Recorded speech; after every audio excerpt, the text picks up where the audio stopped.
रोजाना सबसे पहले अनुपमा सीरियल देखने के लिए हमारे चैनल को सब्सक्राइब करें। एपिसोड की स्टार्टिंग में हम देखते हैं गौतम बोलता है, ओ माय गॉड, प्रेरणा तुम्हें छोड़कर चली गई, मैंने तो कभी ऐसा सोचा भी नहीं था। इधर मोटिवा बोलती है, अच्छा हुआ श्रुति जी ने सब कुछ देख लिया, मुझे तो वैसे भी उस रजनी देसाई की बेटी वो प्रेरणा बिल्कुल भी पसंद नहीं थी और हमारे घर में ये बात साबित हो चुकी है, जैसी माँ वैसे ही बेटी। इधर राही बोलती है, प्रेम मुझे लगता है कि प्रेरणा ऐसा नहीं कर सकती। मोटिवा बोलती है, राही तुम बिल्कुल भी मत सोचो, तुम्हारी उस माँ ने प्रेम की कुकिंग्स और उसकी जो दोस्त है ना सब कुछ चुरा लिया है। प्रेम बोलता है, राही मोटिवा की बात बिल्कुल ठीक है, अनुपमा जी हमारे कैफ़े को किसी भी तरीके से बर्बाद करना चाहती है, इसीलिए तो उन्होंने प्रेरणा को भड़काया और अपने पास कर लिया।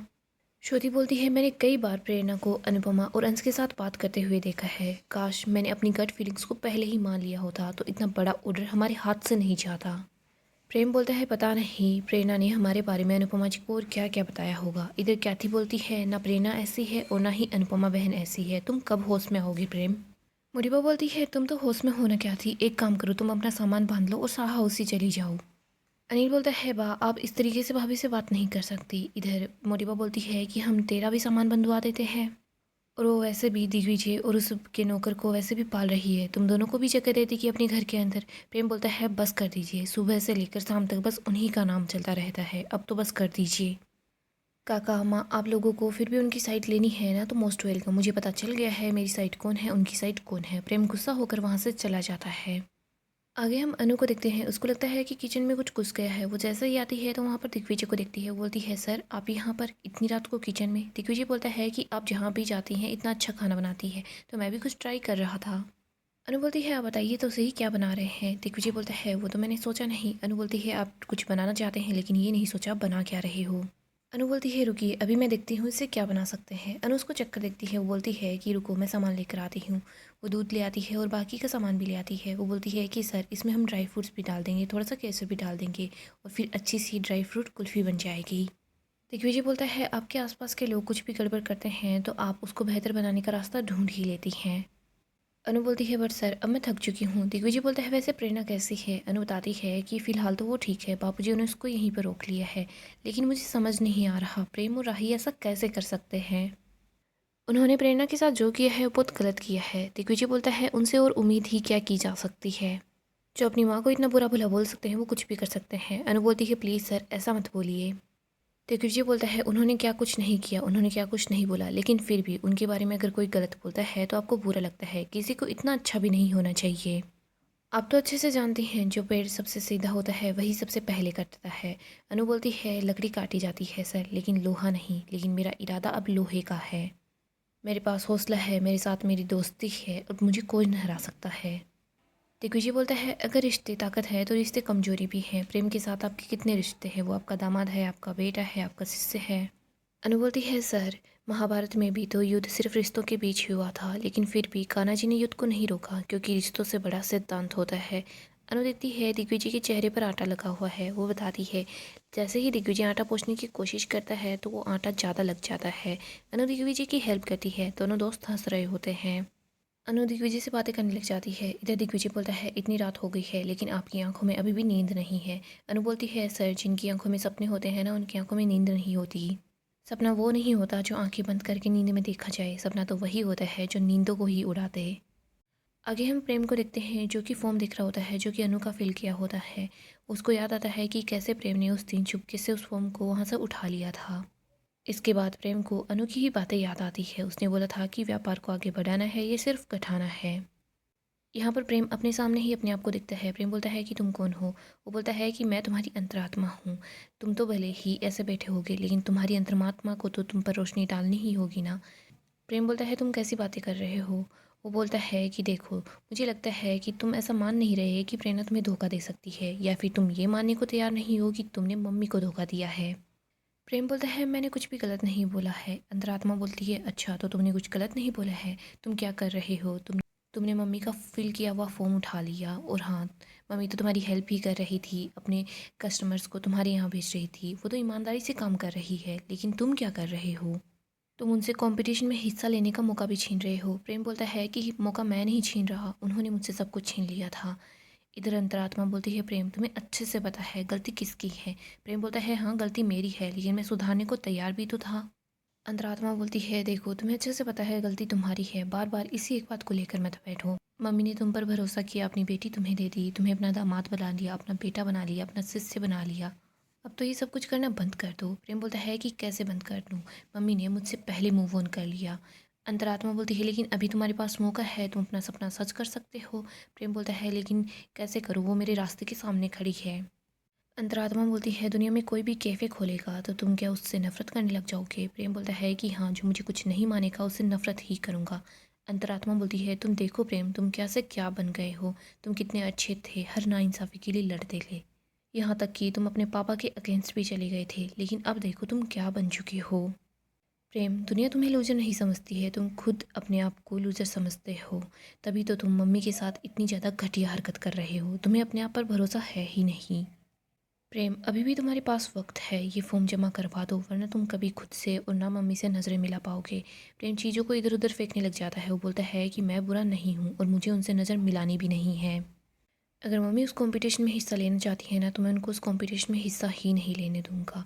ये सिर्फ कंपटीशन नहीं, एक जंग है, और प्यार और जंग में तो सब कुछ जायज़ है। साम दाम दंड भेद सब कुछ लगा दूंगा, लेकिन मैं उनसे जीत कर ही रहूँगा। प्रेम की आंखों में आंसू भी होते हैं और वो ज़्यादा गुस्से में होता है। अगली सुबह हम अनु को देखते हैं, जो प्रार्थना करती है कि मेरे राही और प्रेम को सद्बुद्धि दीजिएगा। अब मुझे पता है उनका सामना मुझसे प्रतियोगिता में भी होगा, लेकिन मेरा आशीर्वाद हमेशा उन दोनों के साथ है। बस वो लोग शांति से रहे और हमें हमारा काम भी शांति से करने दिए। आप सब कुछ संभाल लीजिएगा, और जो जीत का हकदार है, जो बेहतर है, उसी को जीत का सौभाग्य दीजिएगा। बापूजी और दिग्विजय आ रहे होते हैं। बापूजी बोलते हैं, सुबह सुबह अनु बेटी को ऐसे देखकर बहुत ज़्यादा अच्छा लगता है। ऐसा लग रहा है कि जैसे गंगा जी साक्षात तुलसी जी को जल चढ़ा रही हो। अनु बापूजी का आशीर्वाद लेती है। तभी यहाँ पर ईशु आती है, जो काफ़ी ज़्यादा घबराई होती है। वो बोली होती है, अनु माँ, वो प्रेरणा। सब लोग काफ़ी ज़्यादा हैरान हो जाते हैं। आगे हम कोठारी हाउस का सीन देखते हैं। यहाँ पर मोरीबा थाली बजा रही होती है। वो बोलती है कि आज हमें कोई भी नहीं रोकने वाला है, क्योंकि हमारे घर में खुशियाँ आने वाली है और मैं परदादी बनने वाली हूँ। इधर हम देखते हैं सब बहुत ज़्यादा खुश होते हैं। राही जाकर परी को गले लगाती है। राजा भी बहुत ज़्यादा खुश होता है। वो अनिल के पास जाता है, अनिल को गले लगा देता है और बोलता है कि पापा, मैं भी पापा बनने वाला हूँ। इधर प्रेम को भी वो जाकर गले लगा लेता है।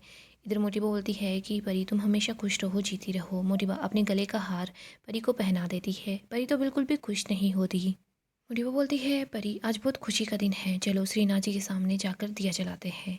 मोटिबा परी को मंदिर की तरफ ले आती है। इधर परी की आंखों में आंसू होते हैं। दूसरी तरफ हम मीता को देखते हैं। मीता बोल रही होती है, राजा, मैं तो चाहती हूँ हमारी राजा बेटा को बेटा ही हो। देखो, परनातिन तो वैसे भी बा के घर में है ही, अगर परपोता हो जाएगा ना, तो फिर इस घर के अंदर हमारा स्टेटस भी अपडेट हो जाएगा। अनिल बोलता है, देखो तुम मीता की बातों पर बिल्कुल भी ध्यान न दो, बेटा हो या बेटी हो, हमारे लिए दोनों ही अच्छे हैं। मीता बोलती है कि आप समझ नहीं रहे। देखो, आप मोटा भाई से छोटे हो, राजा भी छोटा है। इस घर में हमेशा मैं सेकंड नंबर पर ही आई हूँ। जो आप मुझे हक नहीं दिला पाए ना, वो मेरा बेटा मुझे दिलाएगा। अनिल बोलता है, मीता तुम चुप रहो, अगर तुम चुप नहीं रह सकती तो प्लीज़ कम से कम मुझसे बात मत करो। मोरिबा बोलती है, परी, अब तुम्हें सिर्फ एक ही बात का ख्याल रखना है, अपना और अपने आने वाले बच्चे का। मेरा दिल तो कर रहा है, मेरे पास जो कुछ भी है हम सब कुछ तुम्हें दे दे परी। मोरिबा बहुत ज़्यादा खुश होती है। इधर गौतम सोच रहा होता है, मुझे बस इसी बात का डर था, अब तक तो सिर्फ प्रांसी थी। मोरिबा मुझे नहीं तो उसको सब कुछ दे देती, लेकिन अगर घर में बच्चों की लाइन लग गई तो फिर मेरे हिस्से में क्या आएगा। आगे हम अनु को देखते हैं, जो प्रेरणा को दिखती है। वो दिखती है कि यहाँ पर एक शीशी पड़ी है। वो प्रेरणा भी बेहोश होती है। सब लोग काफ़ी ज़्यादा घबरा जाते हैं। अनु बोलती है, प्रेरणा उठना। इधर दिग्विजय बोलता है, मुझे पहले इसकी पल्स चेक करने दीजिए। इधर बापूजी बोलते हैं कि कोई जाकर डॉक्टर को बुलाओ। पाप बोल रही होती है कि अनु, तूने ही इसको यहाँ रहने के लिए बोला था, अब देखिए इसने क्या हरकत की है। अंश बोलता है, मैं अभी डॉक्टर को कॉल करता हूँ। इधर दिग्विजय बोलता है कि बापूजी, मुझे नहीं लगता, हमें डॉक्टर का वेट करना चाहिए, इसकी पल्स काफ़ी ज़्यादा वीक है, हमें इसको हॉस्पिटल लेकर जाना होगा। अंश और बाकी के लोग प्रेरणा को लेकर हॉस्पिटल चले जाते हैं। अनु जैसे ही रूम से बाहर निकलने लगती है, तभी वो वहाँ पर पड़ा हुआ एक लेटर देखती है। लेटर में लिखा होता है, डियर सेंटा बहन, प्रेम और राही से बोल दीजिएगा कि उनकी कोई भी गलती नहीं है। उन्होंने अपनी आंखों से देखा था कि मेरी माँ ने कैसे आपको धोखा दिया। जिस बचपन की सहेली ने अपनी बचपन की ही सहेली को धोखा दे दिया, उसकी बेटी पर कोई कैसे ही भरोसा करेगा। मैं किसी के ट्रस्ट के लायक हूँ ही नहीं। आपने मुझे माँ का प्यार दिया, लेकिन मैं कभी भी आप जितना स्ट्रॉन्ग नहीं बन पाई।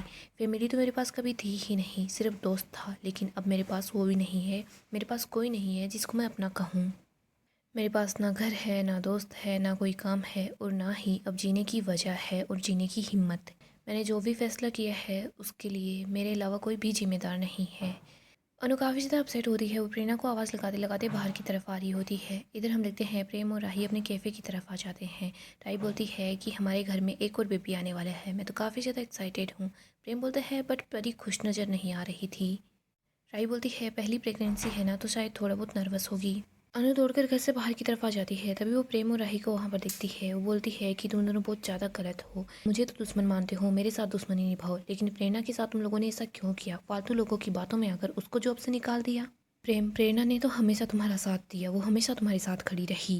राही बोलती है अगर कोई कॉम्पिटिटर हो और हमारा एम्प्लॉय जाकर उसको हमारे सीक्रेट्स बताए तो फिर हम उसको निकालेंगे नहीं तो क्या करेंगे? अनु बोलती है कि तुम लोगों का ऐसा कौन सा सीक्रेट था? कोल्ड कॉफ़ी बनाने की रेसिपी, ये सारी चीज़ें, ये सब कुछ मैं तुम लोगों से चुराऊँगी? मैंने जो सिखाया था मैं वही चीज़ें तुमसे थोड़ी ना चुराऊँगी। मैं बचपन से किचन में काम करते आई हूँ, बचपन से किचन की सहेली हूँ। एक दिन ऐसा नहीं गया है जिस दिन मैंने खाना ना बनाया हो और मैं तुम लोगों से रेसिपी चुराऊँगी, तुम लोगों से सीक्रेट चुराऊँगी। बोलो तुम कैसी बातें कर रहे हो? तुम लोग कहीं पर जाकर, होटल में जाकर या फिर कहीं पर जाकर खाना बनाना सीखोगे ना तो उतना नहीं सीख पाओगी जितना इस देश की गृहिणियों ने बना बना कर छोड़ दिया है। गृहिणी अगर घर में खाना बनाती है तो उसकी सास उसकी तारीफ़ बहुत कम करती है, लेकिन मैंने बा के मुंह से अपनी तारीफ़ सुनी है। मैंने 26 साल तक बा के लिए खाना बनाया है, 3-3 बार खाना, 4-4 बार नाश्ता। ये सब कुछ के बाद भी बा ने हमेशा मेरी तारीफ़ ही की है। तुम लोग बेवकूफ़ हो। इधर प्रेम बोल रहा होता है अनुपमा जी हमें आपका लेक्चर नहीं चाहिए, और जो प्रेरणा की गई है तो आप इतना ज़्यादा हाइपर क्यों हो रही है? क्योंकि प्रेरणा ने नींद की गोलियां खा ली है बहुत सारी, वो भी एक साथ में। प्रेम और राही ये सुनकर काफ़ी हैरान हो जाते हैं। अनु जो चिट्ठी होती है वो प्रेम के हाथ में पकड़ा देती है और बोलती है इसको पढ़ ले, अगर प्रेरणा को कुछ भी हुआ ना मैं तुम दोनों को नहीं छोड़ने वाली। प्रेम प्रेरणा का लेटर पढ़ता है। वो राही को बोलता है कि ईशु माही किसी के पास कॉल करो और पूछो कि वो कैसी है। राही बता रही है कि कोई भी फ़ोन नहीं उठा रहा, कहीं प्रेरणा को कुछ हो तो नहीं गया। प्रेम को याद आता है कैसे उसने प्रेरणा पर भरोसा नहीं किया। प्रेम बोलता है कि प्रेरणा ऐसी नहीं है, लेकिन फिर भी पता नहीं मैंने उसकी बात क्यों नहीं सुनी। राही अगर प्रेरणा को कुछ भी हो जाएगा ना तो मैं अपने आप को कभी माफ़ नहीं कर पाऊंगा। इधर हम देखते हैं प्रेरणा की हालत ठीक होती है। दिग्विजय बोलता है कि वो तो अच्छा हुआ हम लोगों ने सही टाइम पर रहते रिएक्ट किया, प्रेरणा अब सेफ है। अनु बोलती है कान्हा जी की कृपा है सब कुछ ठीक है, अगर तुझे कुछ हो जाता ना तो मैं अपने आप को कभी माफ़ नहीं कर पाती। अनु और बाकी के लोग घर के पास पहुंच जाते हैं। इधर बाप बोल रही होती है ठाकुर जी करे बस वो लड़की ठीक हो वरना हम लोग फंस जाएंगे। बाबूजी बोलते हैं तू भी कैसी बातें कर रही है। इधर हम देखते हैं प्रेरणा भी गाड़ी से बाहर आ जाती है। बाप बोलती है अब तो ये ठीक लग रही है। इधर तोशु बोलता है कि शुक्र है ये जिंदा भी है। प्रेम और राही भी प्रेरणा को ही देख रहे होते हैं। प्रेम बोलता है चलो चलते हैं। राही बोलती है मुझे लगा कि तुम गुस्सा करोगे इसीलिए मैं कह नहीं पाई। प्रेम और राही प्रेरणा के पास जाने लगते हैं। तभी यहाँ पर बीच में श्रुति आ जाती है। प्रेम बोलता है श्रुति जी आप हटिए, हमें प्रेरणा के पास जाना है। राही भी बोलती है कि श्रुति प्लीज़ समझने की कोशिश करो। श्रुति बोलती है कि नहीं तुम लोग अभी उससे मिलने नहीं जा सकते। राही बोलती है वो हमारी दोस्त है, उसको हमारी ज़रूरत है। श्रुति बोलती है नहीं। श्रुति बोलती है प्रेरणा ने गलती की है, उसको ये लगा कि वो तुम लोगों को खो देगी, उसके सामने एक वीक मोमेंट आया और उसने ये कदम उठा लिया। और एक बात को हमेशा याद रखो, प्रेरणा के साथ पहले भी अनुपमा थी और अभी भी वो उसके साथ ही है, तुम लोग फिक्र मत करो। इधर अनु पीछे मुड़कर देखती है कि प्रेम और राही आना चाहते हैं बट श्रुति उन लोगों को रोक रही है। प्रेम बोलता है श्रुति जी बट हमें उससे मिलना है। श्रुति बोलती है मुझे पता है लेकिन मैं सिर्फ तुम लोगों को प्रोटेक्ट कर रही हूँ, तुम दोनों के अलावा और अंश के कैफ़े के अलावा मेरा अपना है ही कौन। देखो फ़िलहाल तुम लोग बस अपने काम पर फोकस करो। मुझे पता है तुम दोनों अच्छे हो इसलिए वहाँ जाना चाहते हो, लेकिन क्या उन लोगों को तुम दोनों की अच्छाई नज़र आएगी? नहीं ना, क्योंकि प्रेरणा ने जो कुछ भी किया है उसका दोष अनुपमा तुम दोनों पर ही डालेगी। तुम लोग स्कूटी वाली बात को याद करो, उस छोटी सी बात को वो लोग कहाँ से लेकर कहाँ चले गए थे, लेकिन इस बार अगर उन लोगों ने तुम्हारे पर केस कर दिया तो तुम लोगों को पता है अगर ऐसा हो जाएगा तो तुम्हारी और कैफ़े की कितनी ज़्यादा बदनामी होगी। प्रेम बोलता है कि शायद आप ठीक बोल रही हैं, प्रेरणा के साथ वहाँ पर सब लोग हैं, हमें अपना काम करना चाहिए। इधर हम प्रेरणा को देखते हैं जो रो रही होती है। बाप बोलती है तो ठीक तो है ना? प्रेरणा बोलती है अब मैं ठीक हूँ, लेकिन मैं आप सब लोगों से माफ़ी मांग रही हूँ, मेरी वजह से आप लोगों को बहुत परेशानी हुई है। प्रेरणा बोलती है मैंने अपनी माँ से रिश्ता खुद तोड़ा था, लेकिन बाद में सब लोगों ने मुझसे रिश्ता तोड़ लिया। मैं अपने कैफ़े को ही सिर्फ अपना मान रही थी, मैंने सोचा था कि मैं अपने कैफ़े के लिए क्या कुछ करूँ जिसकी वजह से मेरे कैफ़े सबसे बेस्ट हो जाए। लेकिन जब राही और प्रेम ने मुझसे मेरा काम छीन लिया तो मैं लॉस्ट हो गई, मुझे समझ नहीं आ रहा था कि मैं क्या करूँ, मेरे पास कुछ भी नहीं होगा। प्रेरणा अनु को गले लगाती है, रो रही होती है और बोलती है सेंटा बहन मैं हार गई, मैं सब कुछ हार गई। अनु बोलती है कि बस भी कर दे। अनु बोलती है हार गई तो क्या हुआ, दुनिया में ऐसा कौन सा खेल है जिसमें सिर्फ जीत होती है हार नहीं होती। देख बच्चे हर रोज़ बाहर जाते हैं खेलने के लिए, तो वो कभी जीत जाते हैं कभी हार जाते हैं। जब वो हार जाते हैं तो घर आकर रोने लग जाते हैं, उदास भी हो जाते हैं, लेकिन फिर से वो अगले दिन बाहर खेलने के लिए ज़रूर जाते हैं। मुझे कभी कभी ऐसा लगता है बच्चे हमसे ज़्यादा अपनी ज़िंदगी को समझते हैं, क्योंकि वो ये समझते हैं कि हार जीत ज़िंदगी का हिस्सा है। लेकिन हम जो बड़े हैं, हम बस ये मान कर बैठ जाते हैं कि हमें तो बस हर बार जीतना है, जीत के अलावा हमें कुछ दिखाई नहीं देता। हम सोचते हैं कि सिर्फ हम ही जीतेंगे, बाकी सब हार जाएंगे। क्यों ऐसा क्यों होना है? ज़िंदगी ने हमसे वादा थोड़ी ना किया है कि आप ही जीतोगे और बाकी हार जाओगे। अनुप्रेरणा को गले लगाती है और बोलती है, पता है क्या, हमें क्या सीखना है? हमें बस अपने अंदर के बच्चे को बाहर लाना है। हमें ये सीखना है कि ज़िंदगी में हमें रोज़ भाग दौड़ करनी पड़ेगी, और बच्चा हार जाने के बाद भी हर रोज़ मैदान में जाकर फिर से खड़ा हो जाता है। हमें बस यही सीखना है।